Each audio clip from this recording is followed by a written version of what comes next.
Kebetulan gue udah lama banget gak cerita horor, dan kemarin di FVP gue itu muncul ceritanya hantu Herlina. Terus kayak gue baru pertama kali denger jujur hantu Herlina, terus langsung gue cari lah nih di Google gitu, siapa sih hantu Herlina ini, dari mana asalnya, dan gue dapetin sekarang gue mau bahas hantu Herlina. Ini sumbernya gue dapetin dari internet, kalau misalnya salah mohon dikoreksi. Jadi cerita horor ini tuh beredar di Jawa Timur, tepatnya di pondok pesantren yang ada di daerah Lamongan. Nah, si Herlina ini merupakan santriwati. Sebenarnya seperti santri pada umumnya aja sih, cuma di sana tuh dia ngerasa dia tuh nggak diperhatiin sama orang-orang di luar sana. Di luar sana maksudnya di pesantren itu. Jadi dia melakukan cara agar bisa mendapat perhatian. Nah, caranya inilah yang salah.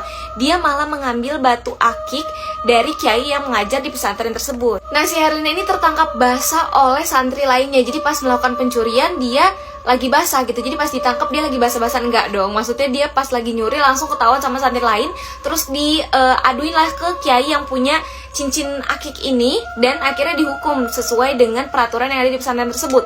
Karena merasa takut akan hukuman yang dia dapetin, si Herlina ini akhirnya kabur dari pesantren tersebut. Namun naasnya saat perjalanan kabur, Herlina ini tertabrak oleh mobil dan meninggal di tempat. Pihak pesantren tidak mengetahui kepergian Herlina, cuma orang tuanya ini mendapat kabar saat anaknya ini meninggal, apalagi dalam keadaan kasus di mana anaknya ini dituduh mencuri gitu. Jadi orang tuanya nggak terima gitu. Nah, karena nggak terima, orang tuanya ini akhirnya pergi ke dukun ilmu hitam yang konon katanya bisa membangkitkan orang yang sudah meninggal. Jadi orang tuanya Herlina ini minta agar Herlina ini dihidupkan kembali untuk membalaskan dendamnya. Akhirnya dibawa ke pesantren, ya singkat cerita udah nih hidup lagi, terus habis itu dibawa ke pesantren.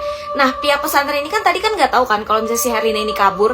Jadi pihak pesantren juga nggak tahu kalau sebenarnya Herlina ini sudah meninggal. Dan yang datang situ adalah arwahnya Herlina yang gue nggak ngerti, dia nggak paham, pokoknya berwujud Herlina, padahal Herlina udah meninggal.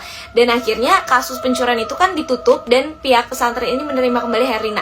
Ya udah, masuklah seperti santri pada umumnya lagi nih si Herlina. Perubahan sikap Herlina ini disadari oleh teman-teman sekamarnya. Jadi si Herlina ini kerap kali dia cuma diem aja, terus mukanya pucat pasi. Terlebih lagi dari koper Herlina ini tercium bau busuk. Nah, pada saat si Herlina lagi nggak ada di kamarnya, dibukalah sama teman-teman sekamarnya untuk melihat isi kopernya tersebut, karena bau bet bangke gitu kan. Pas dibuka ternyata adalah darah yang berbau busuk dan berbaunya tuh menyengat banget. Kaget dong teman-temannya. Konon katanya saat menghidupkan kembali Herlina ini tuh ada syarat di mana nanti si Herlina ini akan menjadi hantu penyedot darah. Nah, karena pada suatu malam nih pernah ada kejadian pada malam Jumat Kliwon, ini si Herlina minta ditemenin sama pengurus pesantren untuk ke kamar mandi. Tapi udah 2 jam di kamar mandi, ini si Herlina nggak keluar-keluar. Pas dipanggil juga nggak nyaut-nyaut. Akhirnya curiga dong. Akhirnya didobrakkan pintu kamar mandi itu, dan ternyata mereka terkejut karena yang mereka dapatkan itu bukan Herlina, melainkan sesosok wanita bertaring yang sedang menyedot darah.